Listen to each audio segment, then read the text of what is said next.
All will be noted. Will you please rise and join me in the Pledge of Allegiance? I pledge allegiance to the flag of the United States of America and to the republic for which it stands, one nation under God, indivisible, with liberty and justice for all. All right. Jump into item 2, approval of the minutes. I'd entertain a motion to approve the minutes from the city council meeting. So moved. Second. I have a motion and a second. All those in favor say aye. Aye. Any opposed? Motion carries. The minutes are approved. Item 3, adoption of the agenda. Are there any changes or corrections to the agenda? Seeing none. Get a little shorter. No, I'm fine. Can, but if we cut one item, that's cutting it by 50%. So no, we cannot. But I would entertain a motion to adopt the agenda. moved. Second. A motion and a second. All those in favor say aye. Aye. Any opposed? We have an agenda. Item 4, consent agenda. I'd entertain a motion to approve the consent agenda. So moved. A motion and a second. All those in favor say aye. Aye. Any opposed? Motion carries. The consent agenda is approved. Item 5A, prosecution services annual update. Mr. Olson, whenever you're ready. Well, good evening, Mayor Loosmet and members of the council and staff.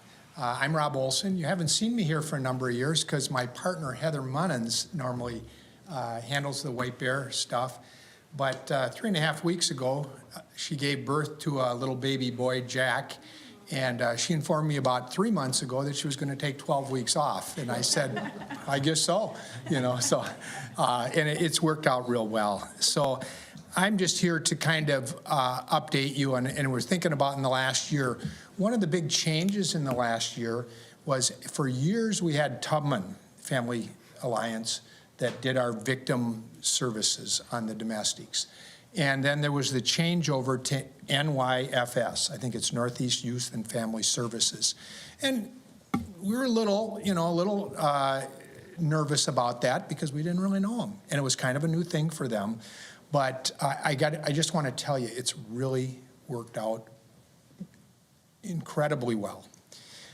They are really good at communicating, and once they learned what type of services people needed, when somebody is a victim of a domestic assault, say, and their partner's arrested and taken away, and what kind of services, because right then that's a really vulnerable time in a person's life.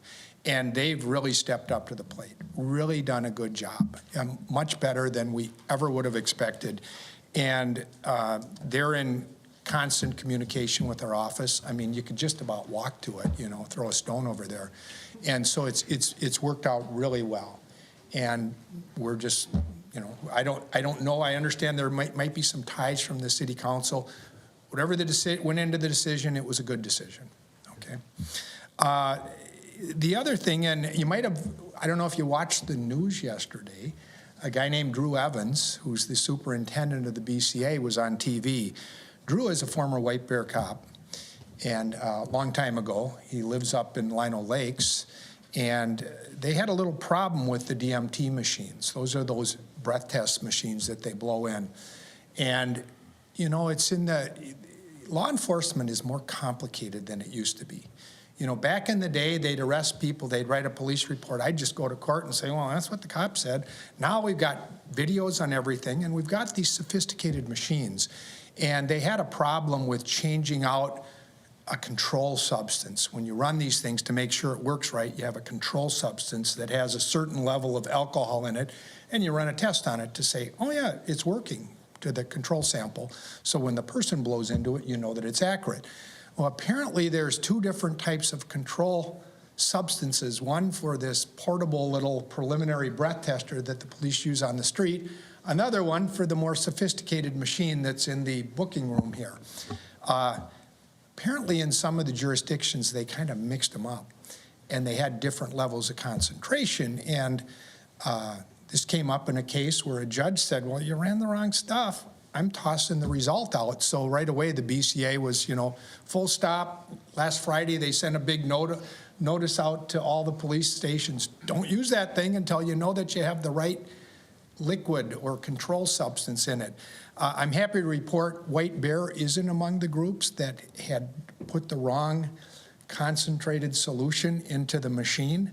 And I think I've made it pretty understandable, but it's just another one of those things. It's like life, you know, you're going along and everything's happy and everything's working good.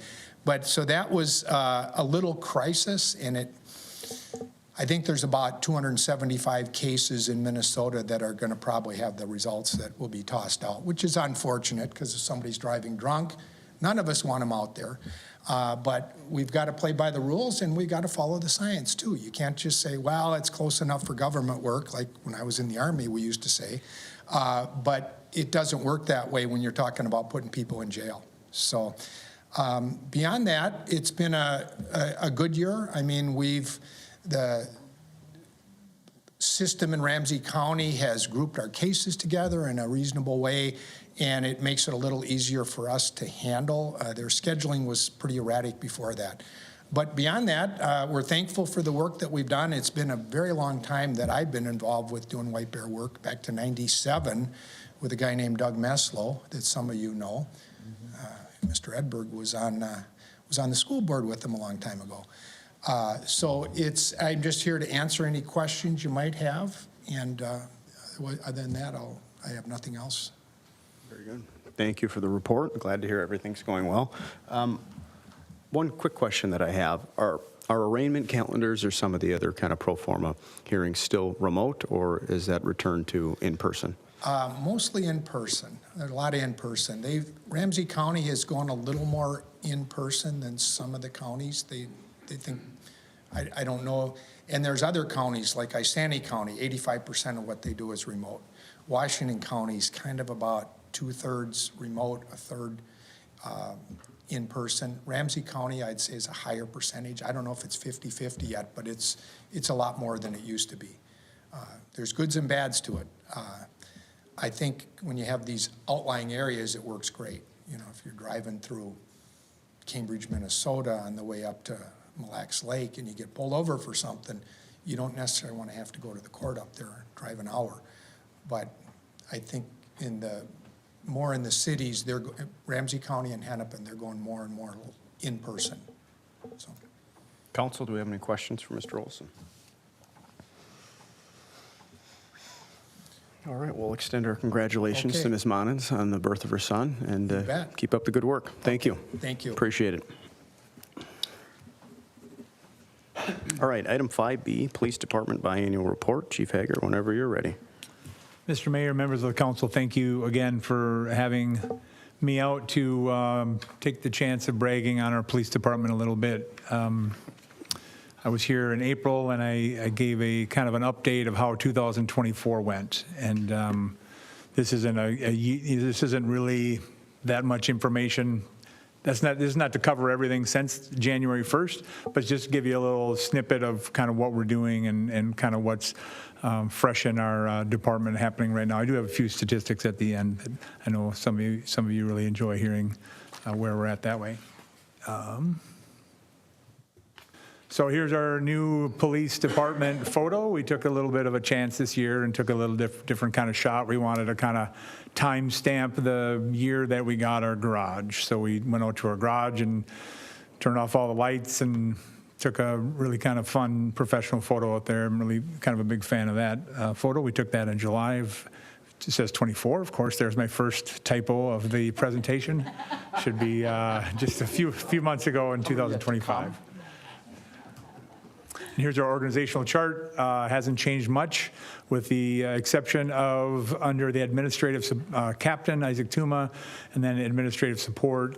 We have 2 records and evidence techs. We have an administrative assistant, and we have a community engagement person. We've had that position for a long time. They've served a dual role, and then we lost that person to the private sector, and we just filled that as of last week with one of our current employees moved over to that position, and then I'll tell you a little bit later that we hired somebody to take that person's spot. Other than that, this org chart looks pretty consistent.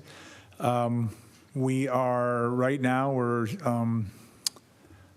supposed to have 32 sworn officers total and 5 CSOs.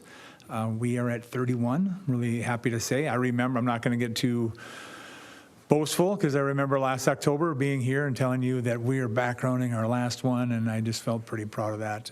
And the law enforcement profession is fickle, just like we've had this discussion over the last couple of years, and we lost a few, and now we're kind of back at it again, and I'm feeling pretty good about our future. This is my leadership team. Some of them have updated profile pictures, and a couple of other guys don't.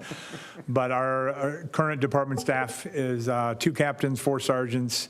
We are at 17 police officers right now, 3 school. We have 2 investigators, 3 school resource officers, 5 community service officers, and then 4 administrative staff.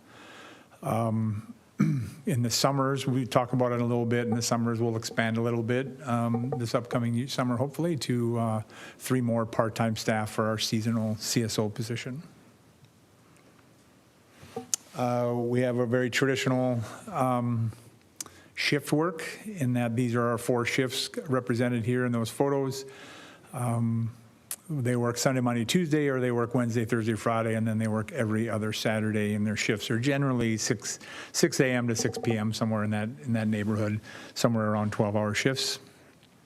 We have 3, as I said, 3 adult investigators. Up there on top, there's 2, the Jordan and Curtis, and then I have my 3 pictures of my 3 SROs on the bottom there at this year's law enforcement torch run. We have 1 VSET investigator position, or specialty investigator position, that remains unfilled. Here's our administrative staff with another kicker of Connie from the fire department. She's in that photo too, and just celebrating Administrative Professionals Day.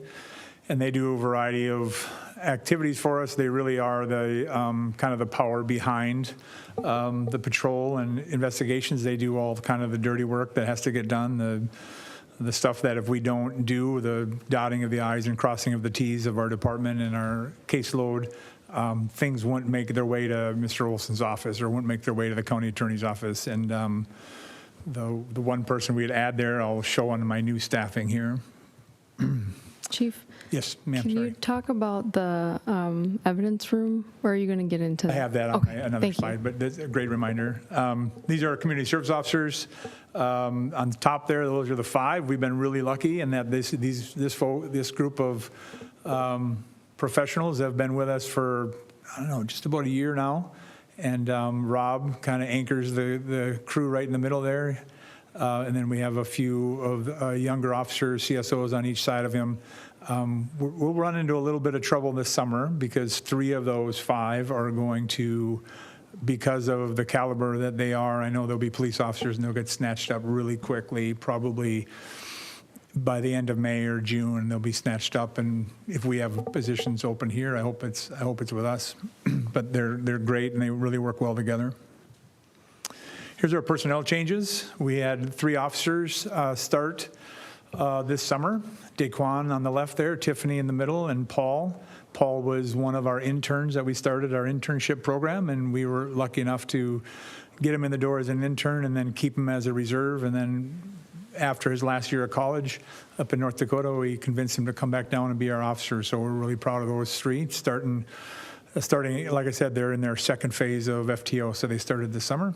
And then Joanne on the right, she started her 2nd week with us, and she took the other administrative position up front to help to make 4 of the administrative professionals we have up front there. And so she came to us from Anoka County, where she had a similar position there in the court system, I believe. And this group of young people, this represents our interns that we've had over the last 5 months. As I said, we have a desire to play a long game and a short game, and so we want to invite as many young professionals into our department as possible because we want to show them what we're made of, and we want to show them what the kind of department they want to work for someday. It has worked with one of our officers, and I'm hoping that in the next, I don't know, a couple of years, I hope we don't lose anybody, but the reality is we will. So I'm hoping in the next couple of years, these interns up top will join our department. And then on the bottom, that's one of our CSOs, Connor Severson, and he is the recipient of our grant that we've had now for just over a year, where the Minnesota Department of Public Safety is willing to pay police departments for unconventional law enforcement students. So they help us pay his salary and they help us pay his schooling. It's a really good program. What makes him unconventional is that he's fluent in Spanish, and I can't tell you how many times he has saved our whatever in the last year of our life here, because he is so fluent in Spanish. He can talk to anybody, and it's been really great. He's our only Spanish speaker on the department, and officers call him out often when they're out on the street, so he's been a blessing. So here's our partnerships. As Mr. Olson said in his presentation, we partner even more heavily now with Northeast Youth and Family Services for our community advocacy program, as well as with our domestic assault and sexual assault programs. And that's been since October of last year. So we're right at a year. And I think the city manager would agree with Mr. Olson and I that this was a really positive thing that happened in our community. The numbers I know will come out once they kind of give them to us for the whole year that we're here, but the amount of domestic assault, potential domestic assault victims that were contacted by NYFS that would have never been contacted by any service industry or service provider before that is amazing. People that are on, on the edge of maybe being a victim, maybe needing their services. Our officers never had an opportunity to share or dive deeper into those victims or potential victims' lives, and now they can. They can refer them on to NYFS. They invite that. They want to be involved in those types of fringe scenarios, and they really help us out. Jonathan Bunt, our mental health professionals, as always, he's been with us now for a few years and does a great job. We're just coming up on this month doing our yearly officer check-in. So Mr. Bunt will meet with every police officer, every sworn officer that we have, and that's mandatory by us, and that's a policy change that happened here in the last 2 years. Lexipol, we started using Lexipol as to create our policies, and kind of joined a large chunk of law enforcement agencies around the country doing so. Of course, a partnership that we really value is with the White Bear Lake School District. Besides just working with them with our SRO program, certainly if you have any ability to watch the news, you know that we've been interacting with them quite a bit in the last few weeks. They're a really great partner. They do a really good job staying connected with us and communicating with us. So we have kind of a shared plan of attack for problems that may arise out of the school district. Then, of course, Ramsey County, Minnesota BCA, Chiefs of Police Association, and the Ramsey County Chiefs of Police Association are partners that I've come to depend on because they all have more experience. Most of the people in there have more experience than I do, and I rely on them for decision making. We depend on our volunteers immensely, especially that group up on the top left. That's a bunch of our CERT volunteers, Community Emergency Response Team. But we also have our triad folks up on the top right. They're working a blood drive there in our public safety classroom. On the bottom right, that's our latest class of the Citizens Police Academy that we graduated this spring. And then over on the left, that's a kind of a hodgepodge of our reserves and CERT folks that were working an Easter egg event last spring. So really rely a lot on them. You see those yellow shirts a lot out at Market Fest and our parades, and really anything that we do with the community, we rely on our CERT volunteers. They're trained in a variety of things that will help them out in the field, to include CPR and first aid and triaging and things like that. Really a valuable group. And then maybe we can just have a discussion about the dog leash ordinance. I watched your meeting last month, and there was a lot of discussion about the dog leash ordinance and what went right and what went wrong. And certainly I'll be the first to admit that things did not go the way we all had planned. We started the program probably a little later than we would have liked. I think we were kind of waiting on to kind of be cemented in that this is what we're doing in the late spring. And once that's happened with a police department, there's a lot of checks that need to be done before we can get somebody in the door. And then there's a lot of checks that need to be done before we can get them on the street. And that process usually takes 4 months, 5 months. And so if we start in April, that would mean we'd just be getting them on the street somewhere around now or September. So we took, We got a couple young men in the door to work as the seasonal CSOs for us last summer, and neither one of them happened to work out for us, but we're hoping that this upcoming year we'll start the process a little earlier, and we're hoping that we can fill the ranks full of young women and men who have a desire to have a decent part-time job with our police department. We had somewhere around 200 documented visits to the dog beach last summer, for somewhere between May and in September, basically the summer months. Had about 200 visits there. And those are documented. That's only when somebody wants to write it down that we were there. But of course, probably double that or 3 times that of the amount of times that officers were actually in the, say, in the vicinity and checking out the dog beach. It was mostly an educational endeavor this summer in that there weren't any signs up. The only time people knew that we changed this is in, our Facebook and in the papers. So people have been coming there for years and we're nothing but not accommodating in the city. And so what we knew is that I have no desire to drop the hammer and write citations on people that didn't know they were violating the ordinance. So we did a lot of education down there and told people what was happening. And then somewhere in September, maybe very late August, is when Public Works dropped the signs, put the signs out for Dog Beach, somewhere at late summer. And from that point, then we decided we're going to write citations because we felt like it's advertised enough, and we felt like we did our due diligence to inform people. So we found that when we were there in a marked squad car and a uniform, everybody seemed to want to comply with the leash ordinance. We also are aware that when we're not there, that's not always the case.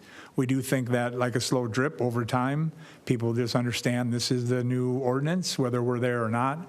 And we know that it will need some attention by uniformed professionals down there to ensure compliance. But we do think over time that it'll just become the new norm. So that's my perspective. I'm certainly open to questions maybe afterwards on more on the dog leash ordinance. A little bit of kind of some things that happened in 2024 so far for us. We had 4 new squad cars ordered or budgeted for this year and ordered. They're graphicked, but they're not built out yet. It takes quite a while to build out a car. We probably received these cars in, I don't know, April or May. And they're just graphic now, and one, I think, is in the shop trying to get built out to be ready to go. So we won't have all 4 squads ready until the end of the year, I'm sure, hopefully by the end of the year. We have a new Polaris Ranger side-by-side vehicle for our seasonal CSOs. And sometimes we rode them down in parades and other events that happen downtown. We started a new PACE scheduling software. It's not that interesting, but for us, it kind of was a game changer for us. We were using some kind of outdated technology, old scheduling software. This new PACE software integrates well with our PACE, with Finance's PACE system. So our officers can just enter their time. Actually, their time is entered automatically for them, just out of the scheduling software right into the city's system of pay, and saved some time and took a lot of effort from folks up in the city manager's office and from some of our leaders who took the lead on that PACE project. We have a few life-saving awards that I'm looking forward to giving out later this year, but we've had officers that have played a direct role in bringing people back and saving their lives, and I'm really proud of that. We had a significant amount of training experience leave us in late 2024, 2025. We've only had 2 officers leave to go to other departments, and then we had a couple resignations and medical and otherwise, but out the door left a lot of experience, a lot of use of force experience, a lot of firearms experience, a lot of SWAT negotiator experience, a lot of DARE officer experience. And so we have spent the year kind of trying to catch up and make up for all that lost experience that leaves your department. It's kind of the I don't know, maybe people don't assume that with, you know, all the departures of law enforcement officers all over the state and country, that with officers leaving, you take with it all this experience and all these special projects that they know how to do, that you have to kind of play catch up with younger officers and teach them how to do all these new things. So that's taken a big part of our year. And then the evidence room, as Mrs. Crawford said, the evidence room audit. So last time I reported to you that we remodeled our evidence room and our property room, and we did that partially with a grant and partially with the money that Department of Public Safety got us last year in a grant. And then after that happened, you know, of course, during it happened, we have a flood, and so we deal with that. And then we had all our evidence out in the garage and pods. When everything was ready to come back in, then our evidence custodians, who are our front office staff, kind of slowly but surely bring stuff back in. From what I know, we'd never had an audit done of our evidence room. I don't know, are we like 100 years old or something? I don't know how old the department is, but it's a long time. So it was in a desperate need of it, and our professionals up front there just did a fantastic job. There's a lot of pieces of evidence that you need to be very careful with documenting, and that project will be kind of wrapping up probably this month or next. So really kind of proud of that work. Some upcoming issues I just want to kind of put on your radar as to things that maybe we'll need some discussion, or just maybe are going to take a lot of our time and energy. The first one, Bitcoin machines. You know, I suspect the council knows this, but kind of like cash machines, where they deal with Bitcoins, and they're in several places throughout our city. And I think we just need to have a conversation about that. There are cities that are going to outlawing by ordinance Bitcoin machines in their city. We have had our share of frauds and scams because of these Bitcoin machines, and you know, we're trying to work through them. But you know, we haven't brought anything to you yet because we haven't kind of got our heads wrapped around this issue entirely. And I know there, like I said, Forest Lake and some other local departments are really kind of working through this as well. They're working on city ordinances up in Forest Lake, I know that. School visits, we put a new kind of a procedure in place that our officers on the regular will be visiting schools, not to necessarily kiss babies and shake hands, but to familiarize themselves with the buildings themselves. We know that if something horrific happened at a school that needed immediate police attention, there's a possibility. I mean, that is a monstrosity up north here that we have, and we want to make sure our officers know every nook and cranny of every school in our city. So especially our day shift officers, they've been spending a lot of time at our schools, and then a lot of the training that we do, specifically our mass casualty event or high-risk security event, we train in a different school every time because we want to make sure that we cover all of our schools. So e-bikes and scooters, we know that that's an issue, and I know that the council has raised their concern about that. We, just like I think you guys discussed it, like every other agency in the state, are just kind of trying to figure out what can we do about that, and may be settled on the state end and not necessarily ordinance end, but I'd like to get ahead of it. I don't think we could get ahead of it now. I think we're behind it, but I'd like to be a front runner in that and try to decide what it is that we can do with that. Motorcycle laws, that just came into effect this summer, where motorcycles can split lanes and that kind of thing. I don't know. I get that other states have done that, and there hasn't been complete tragedies from it, but I think that is on our radar moving forward of what potential issues that could cause. Looking forward to our girls' spring personal safety clinic that we have in the spring. We started it again last year after a hiatus of about 6 years, and we started it again last year, and I'm looking forward to that in the spring again. We like to get senior girls who are just about ready to go to college in and just have kind of some safety conversations with them. The Suburban Ramsey County Law Enforcement Memorial Service is passed around every year from agency to agency. It's going to be our turn in spring. I might be in here to see you before that, but it might happen before that. I'm not sure. And it's our turn, like I said. So I think we're going to go next door here in St. Mary's and have the service over here. Snow plowing is always an issue for us in the summer, but it's an upcoming issue for us. And we have a good relationship with, of course, with Paul and with the folks down at Public Works, and we like to make a plan ahead of time to make sure that we're staying ahead of things. And we're being a little more aggressive, as I'll show you a bit later. We're being a little more aggressive on parking issues, especially during the snow events. Then our new parking ordinance is certainly on our top of mind for us. We installed those new parking signs around the high school, and I know that's made a little bit of noise with some of you and with me as well. I'm getting calls and emails all the time about it, about people who are extremely happy about it and people that are extremely displeased over it. And that's the, I guess that's the problem with government, right? You can't make everybody happy. We think it was the right decision based on the level of activity that's going to take place at the school, not only during school hours, but around the clock and around the weekend. So we think it'll be a good idea. And as I said, we're nothing but not cordial and accommodating, and we will be that way with this new parking ordinance as well. And I'm really proud of the fire department, police department basketball game that we just had. No need to talk about who won, but it was a great event. It was really a lot of fun.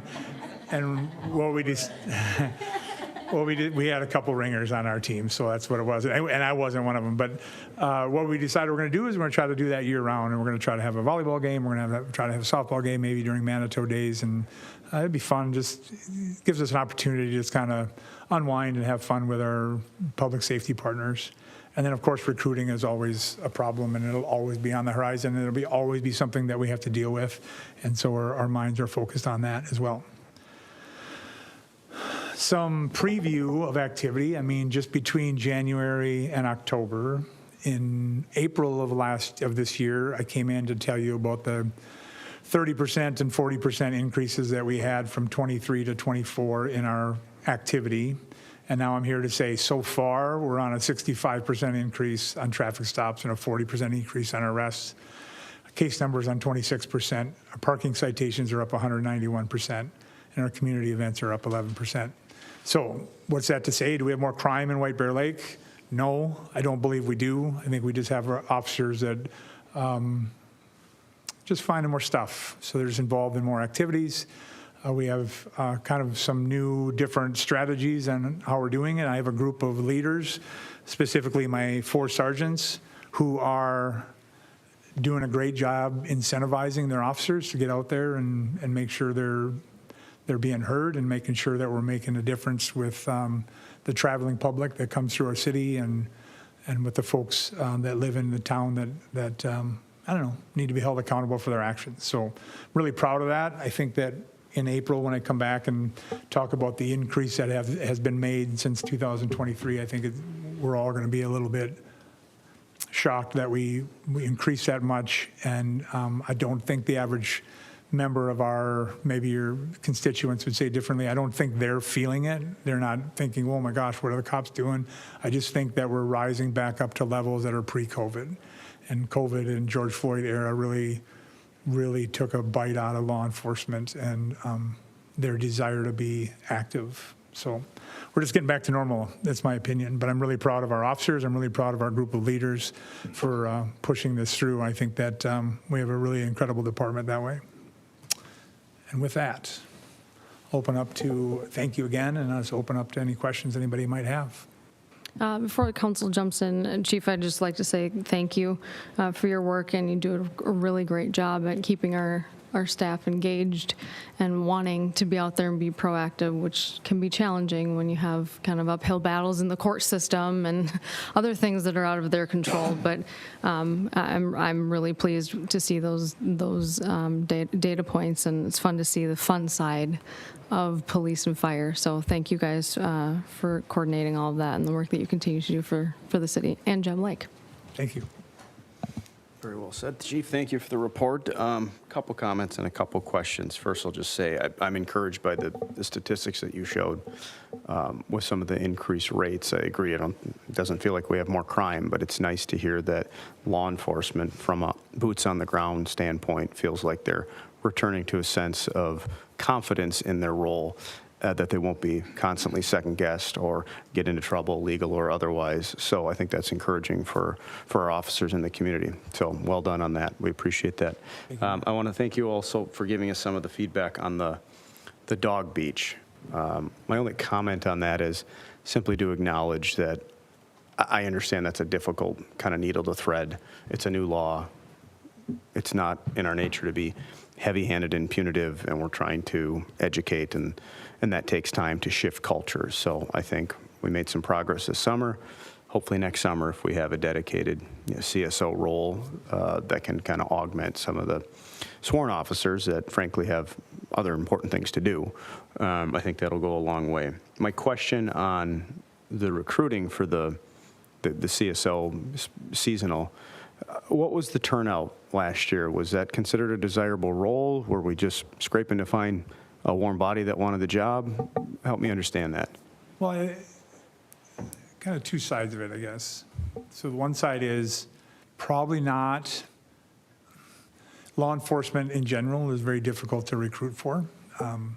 Our officers on the top end, it's all public records, so on the top end, they're somewhere around $110,000 to be a police officer. A seasonal CS, and we have a hard time filling those positions. It's very challenging to find police officers now.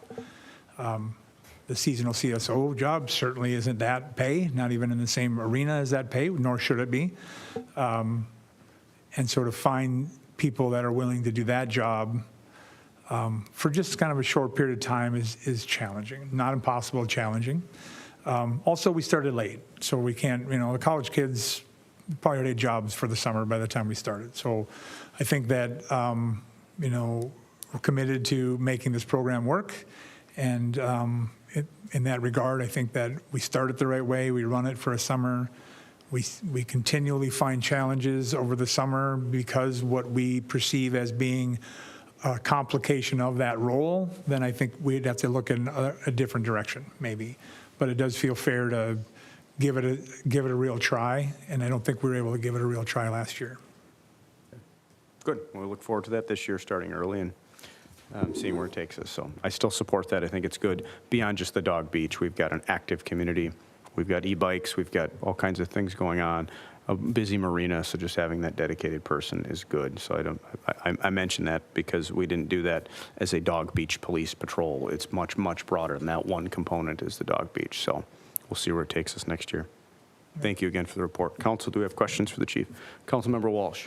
Thank you, Mr. Mayor. Just on the dog beach and you mentioned a little bit about e-bikes, or not e-bikes so much as the mini bikes. I think it's the mini bikes that are really the ones. I saw some email exchange last week, I think, that you were involved in. So you've been trying, you've been stopping people. What's the citation? Can you just describe, well, the dog beach site, because you said you eventually started doing some citations. I assume they're just like administrative fines, or can you just talk about what that citation looks like for those? Sure. For the leash law, we issue citations, and they're an ordinance citation.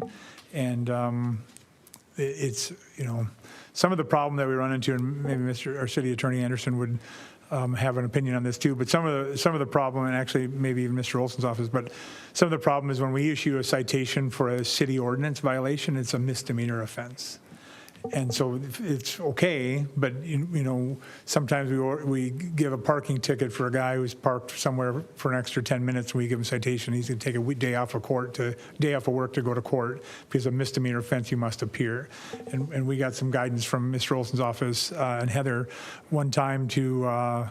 Hey, how about writing a state citation? If you write a state citation instead of a city ordinance, it's a petty misdemeanor, and they can just pay it by fine, right? Mm-hmm. And so when for example, when the new parking ordinance was created, we took that into account, and we thought, okay, let's turn those ordinances into petty misdemeanors, so they won't have the same consequence for people getting those citations. So that's one thing. So the other thing, if you write a citation for a person that doesn't have their dog on a leash, it's a misdemeanor offense. They have to go to court to explain to the judge that they want to, plead guilty and give some money. So that's that citation. Now, we wrote very few at the end of the summer.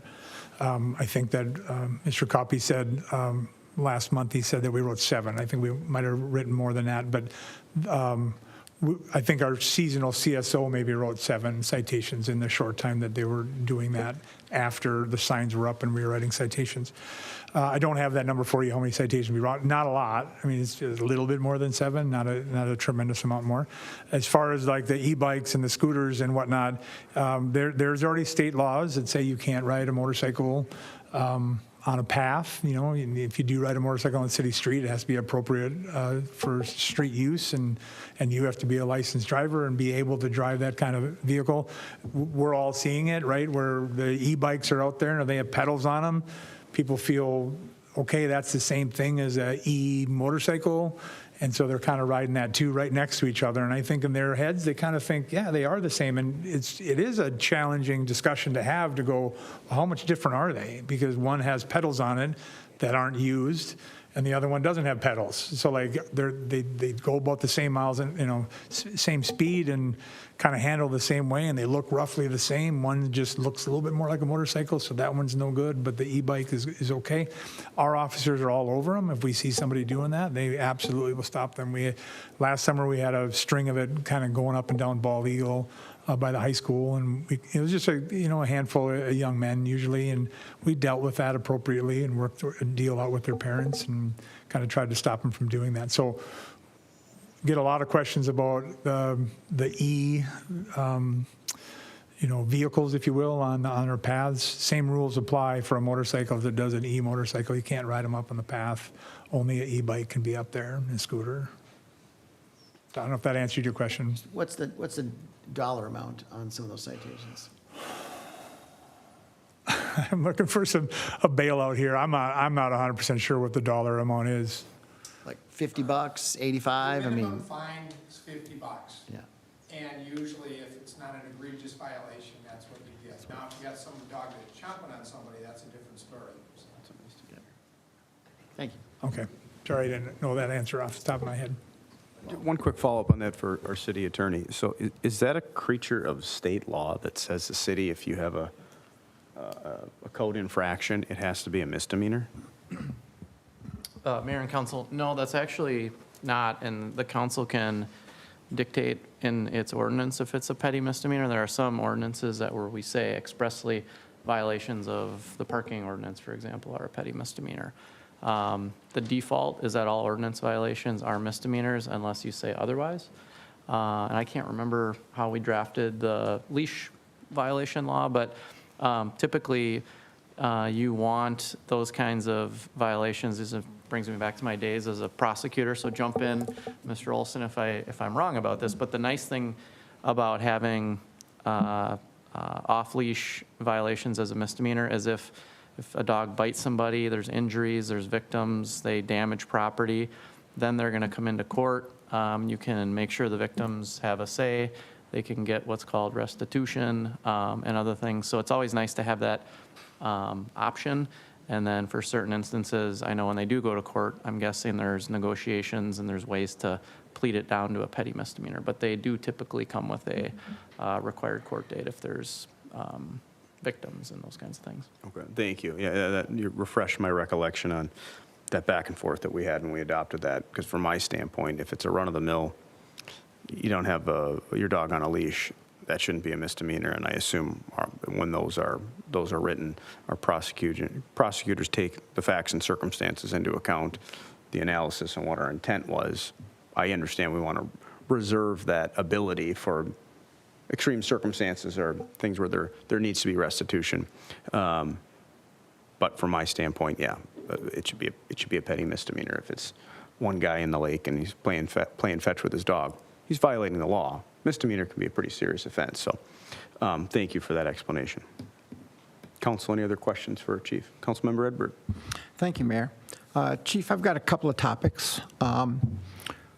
So I want to fully recognize, I do recognize you have been educating us, as has the city manager, about the challenges of keeping a full roster of sworn officers and non-sworn staff. So we've had significant difficulties in recruiting and hiring, onboarding. There's a ton of chop and churn. It's no easy task. So as I ask this question, I'm not coming from a space of negativity, but when you were talking about one of our officers speaking Spanish, We are like the rest of the state of Minnesota, the population of White Bear Lake has changed in the last, the demographics have changed in the last 20 to 30 years particularly. It varies a little bit by ward, but somewhere between 1 in 5, maybe even 1 in 4 of our citizens is a person of color. Many of them speak English, but inside of that population, you have other languages spoken, and then even among the white population, we have folks from other places who do not speak English as a first language. That strikes me as a challenge, and it's an additional expectation, but how do you think about our hiring practices, our recruiting practices, the needs that we have for having a fully capable staff able to address the major needs of our community? Because I'm going to guess that Spanish isn't the only language that is in need at various times, and particularly those times of vulnerability. How do you think about that? What plans are you making as you think about recruiting and job descriptions and all of that kind of stuff in a proactive way? How are we preparing for, because that ship has sailed. We already know what's coming. Mm-hmm. How do you think about that? Mr. Mayor, council members, I agree wholeheartedly with you. As I teach at a few universities and colleges in the area, I see it from that end, and I regularly teach at Century College, and I teach the classes that are right before their skills academy. So I get them the last semester before they go. And what we find oftentimes is that we're somewhere around 40% diversity in those classes. And then they go to skills and they come out the other end, and we're not seeing 40% diversity in our workforce in law enforcement. So I don't know what the disconnect is. I don't know what's happening there. I can only speak to what we do in the city of White Bear Lake. And I can say my colleagues and I that work for suburbs are clamoring for diverse populations to apply with us and to hire with them. Females and diversity, we're all begging for it because we understand that ship is, maybe it hasn't sailed all the way, but it's starting to, and we think we can still jump on and we can get upgraded. Now, having said that, I think that we at our department, not a big fan of keeping score diversity-wise, but our last 10 hires have been a pretty diverse group of people between females and people of color, and I think we've done a good job, especially for a suburb. I think one of the problem is getting to know these young women and men who are getting into law enforcement. If they have any type of diversity attached to them, whatever that be, they're not looking to the suburbs to work. They're looking to Minneapolis, St. Paul, Hennepin County, Ramsey County. And so all of us are kind of left trying to court people to come out to our suburbs. I mean, we're 7 miles away from St. Paul, but it feels like forever to get to here from if you're an officer in St. Paul. And that's a vastly different community that you police. So I can't speak to why a person of color wouldn't want to be in White Bear Lake. I don't think we send any vibes out to any certain groups to try to deter folks from coming here.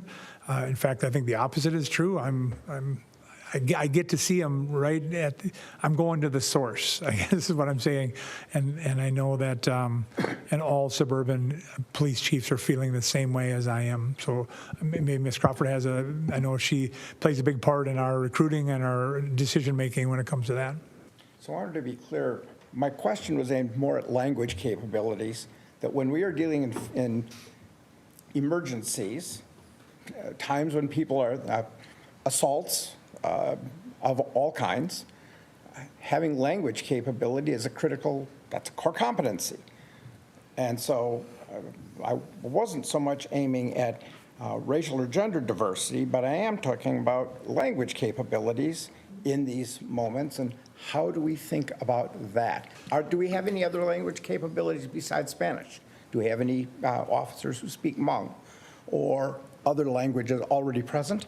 We do. We do have officers who speak Hmong. We have 3 Asian American officers that work for us, 2 African American officers that work for us, and then it's 1 Spanish speaker. So again, this grant that we with both feet jumped into was because we want to encourage young people who speak a different language, who have a different set of experiences in their life to apply with us, simply to make us a more rich police department, to just give us more experiences and more capabilities, to your point, of speaking different languages. Councilmember Edberg, I would add to that, it's not only the police department that we have language barriers in, it's the License Bureau.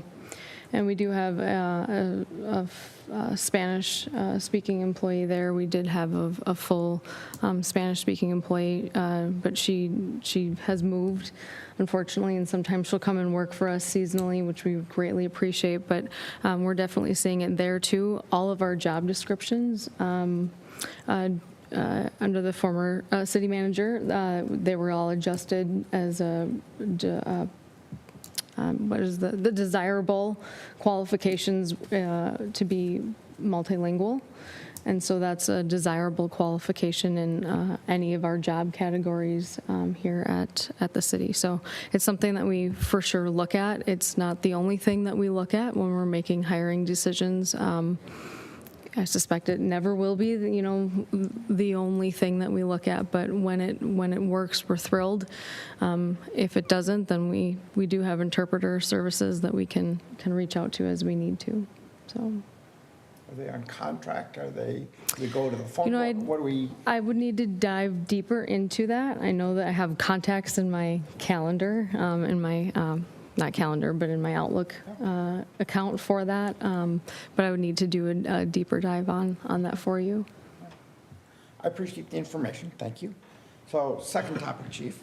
Appreciated the data on interactions with law enforcement. Do you have a sense of where we're at specifically on DUIs in the last year or two, and whether those are all right? We get a weekly report. It tells us how many arrest citations, traffic stops, all that kind of stuff. So I don't keep track of that day by day, week by week. My observation is that DUIs are not massively increased, but is that the case? What's the situation about DUIs specifically? And if you don't have the information right now, it's not fair to expect you to have that. So, but I'm welcoming whatever your perception is and perspective. Mr. Mayor, Councilman Edberg, I want to brag and say that I know all those numbers off the top of my head, but I did actually do some research because I anticipated this a little bit. So, we always kind of hover post-COVID. We always hovered around 100 DWIs a year, somewhere in that ballpark. 2023, we had 82 DWIs. We had a little dip. In 2024, we had 96. We had quite a jump. And so far in 2025, we have 123 so far. So we're drastically outpacing the last 2 years, just like with all of our other numbers. So I anticipate a 50% increase from last year in DWIs, because I anticipate we'll get to 140-ish, 145 maybe. A lot of times the holiday season gets even a little bit more, so maybe we'll get to 150. That'll be a really positive number. It'll be the highest number that we'll have had for a number of years, probably 7 or 8 years. When I came here in 2014, one of the bragging rights at that time Chief Swanson gave me was that we had 300 DWIs the year before that, and I was a little bit of a DWI guy. Little did I know I was going to turn into a house cat and just sit in the corner of my office and collect sun, so I don't do any traffic stops anymore. But that was one of the selling points that she had for me. I know, Mr. Olson, do you have anything to add about DWIs? I was going to say, in 2009, in the city of White Bear Lake, we had 383 DWIs. I couldn't believe it. I mean, it was, and what's nice is in the statewide, I think we were hovering around 40,000. It's now less than half of that.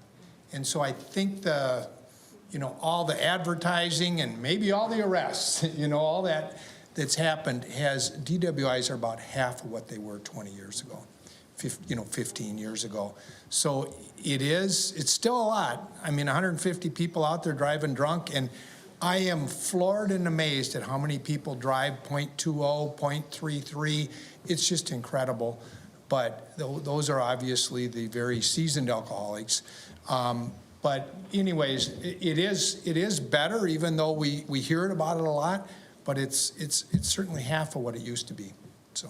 How much of that do you attribute to, it's okay to speculate, you mentioned 2009. In 2009, Uber, Lyft, certain I readily think available. That's a huge part of it. That's You know, huge hailing a part of it. cab back then was kind of tough. You called the 1-800 number, it took some time. Now, it's an app on a phone, and 5 minutes later, you've got a ride. So, I mean, I think, that has had to be a big part of it, because we used to have a certain officer who retired a few years back, would sit down by St. Mary's Church, and he'd just sit at that corner far enough back and boom, run the stop sign.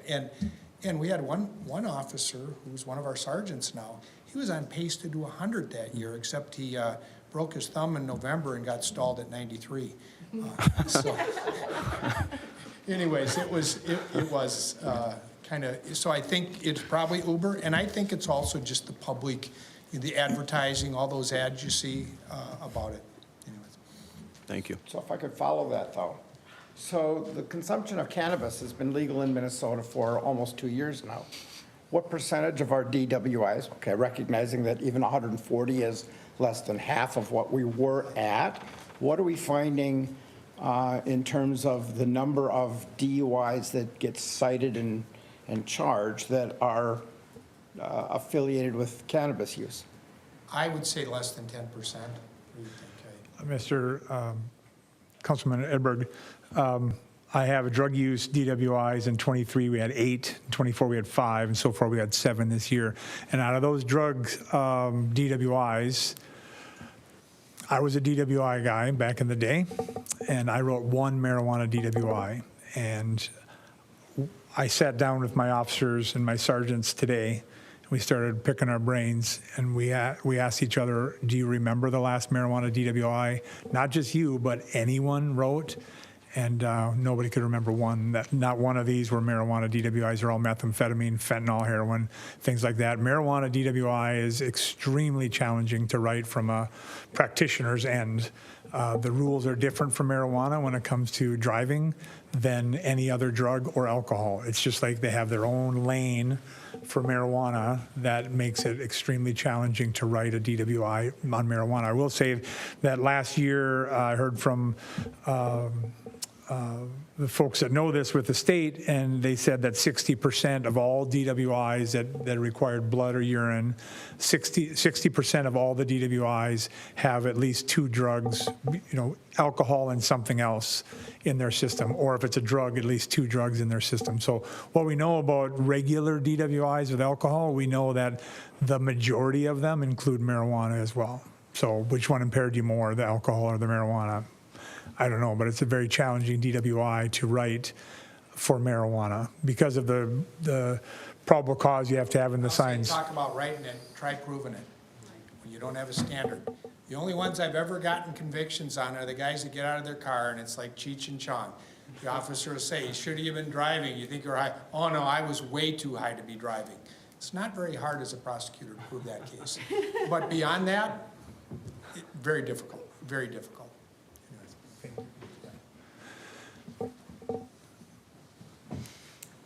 Any other questions from the council? All right, Chief, thank you for the report. We appreciate it. Thank you, Mr. Mayor. All right, item 6, public hearings. We have nothing scheduled. Item 7, unfinished business, nothing scheduled. 8, new business, nothing scheduled. 9, discussion, nothing scheduled. It's a light agenda tonight. Item 10, communications from the city manager. Ms. Crawford. Just one update so I can honor Councilmember Edberg's request. I'm a short meeting. Don't keep going. We'll get paid by the hour. I will. We're definitely not. I will not be at the next council meeting. I'll be at the International City Managers Association conference. Down in Tampa. So Assistant City Manager Juba will be in my seat for that. And we will have a first reading, not a public hearing, but first reading of our tree ordinance, revised tree ordinance. So just a heads up, that's coming. But the public hearing will be at the second reading, which will be in November. So that's what I have tonight. Thank you. Thank you, Ms. Crawford. Any questions for the city manager? Well, before we adjourn, Welcome, high school students. I think this is the first large group of high school students of the school year. We're glad to have you here. Who has Mr. Malum? Nice. Nice. He may have tipped you off on my little spiel that I give, but I think I'm up to 23 years ago, I can say, I was in Mr. Malum's class sitting where you are in this very council chambers listening to a council meeting for the very same assignment. It was interesting to me. I hope you found it interesting. I was ready to say, boy, you guys got lucky because I thought we were going to get out here about 7:30, but Chief, I won't blame you. I had lots of questions, so I won't say you rambled, and it was only one typo, so that wasn't so bad. But thank you for being here. You got to see, we didn't really make any decisions tonight, so we didn't get any debate on policy or anything like that, but you got to see one of the most important touch points, which is law enforcement and getting a report on how things are going. So I'll leave you with this. I would encourage you, as you get older, to participate in local government in some capacity. It doesn't have to be running for office. There are various volunteer boards. Rob Olson just left, but when I was in law school, I was a student prosecutor for the city of White Bear Lakes. There's another touch point for those of you that are daring enough to go to law school. But there are lots and lots of ways to get involved in the community, volunteer positions. So I'd encourage you to do so, and thank you again for being here tonight. And as soon as I hit this gavel and we adjourn, you guys can come up and any one of us can sign your pieces of paper. So thank you again. And with that, I would entertain a motion to adjourn. So moved. Second. A motion and a second. All those in favor say aye. Aye. We're adjourned.